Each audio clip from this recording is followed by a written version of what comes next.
Growing up in Sunday school, I was taught from the Bible, those who bless Israel will be blessed, and those who curse Israel will be cursed. And from my perspective, I want to be on the blessing side of things. Of those who bless the government of Israel? Those who bless Israel is what it says. It doesn't say the government of, it says the nation of Israel. Okay, so we're going to pause here.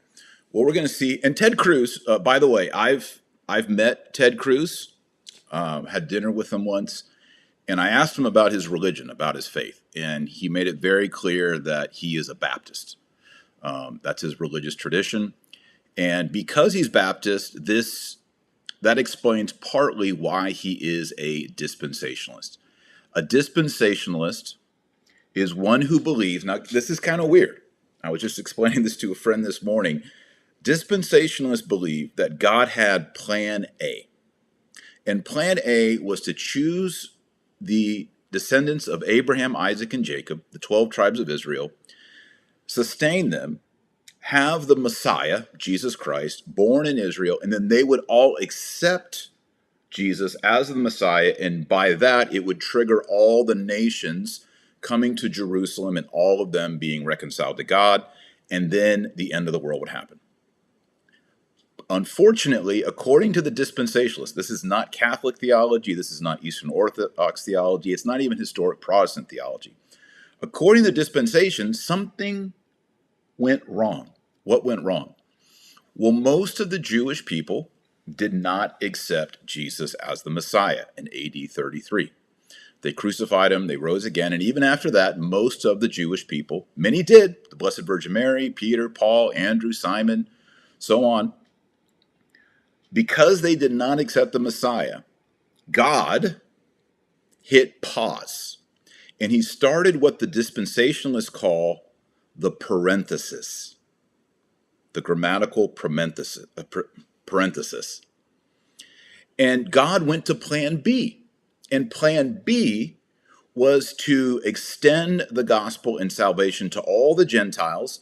And once all the full number of the Gentiles, the non-Jews, found Jesus, God would then push the play button, end the parentheses of the non-Jews by rapturing. You ever heard of rapture?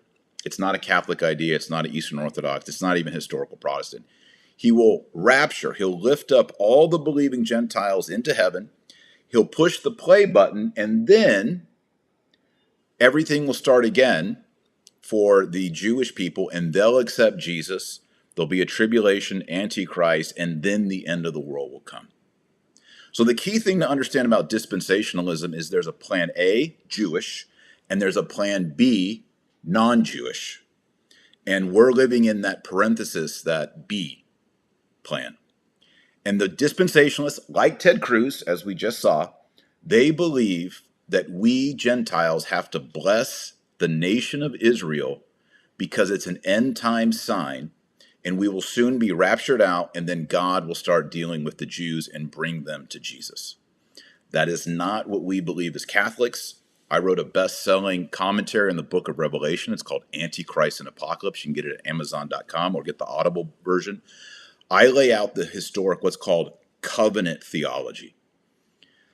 Covenant theology is what Catholics believe, Orthodox believe. It's traditionally what Lutherans, Calvinists, Anglicans, it's what all Christians believe. And that is, God gave a series of 7 covenants, and the last and final covenant is the new covenant in the blood of Jesus.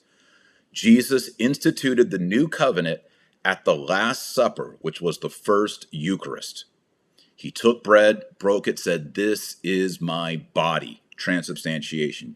He took a chalice of blood. This is the blood of the new and everlasting covenant. The new and everlasting covenant. Jesus didn't say, this is the cup of plan B. This is the cup of the backup plan. The new covenant is a parenthesis. Jesus did not teach dispensationalism. He didn't teach there's a Jewish dispensation and a Gentile dispensation and then finish up the Jewish dispensation. Instead, what you see beginning in Genesis is God chooses a couple, Adam and Eve, and then he chooses a group of people under Moses. Or first he chooses Abraham and his people, and then Moses, a nation. And then King David, a kingdom. And then there's all the prophets. And then John the Baptist, and then Jesus comes preaching the kingdom of heaven is at hand. It is the fulfillment. It is the end. It is the climax. It is the culmination. It is the new and everlasting covenant, the last covenant. That's it. It fulfills all the previous covenants. It doesn't destroy the previous covenants. It fulfills all the previous covenants. So it fulfills the covenant with Adam. Jesus is the new Adam. It fulfills the covenant of Abraham, that I will bless all nations through you, as we'll see. That means Jesus, not the state of Israel. It fulfills the covenant with King David, with the Messianic king. And everything is fulfilled with Jesus Christ and his body. That's the church. And there's only one church. Jesus doesn't have two wives, Israel and the church.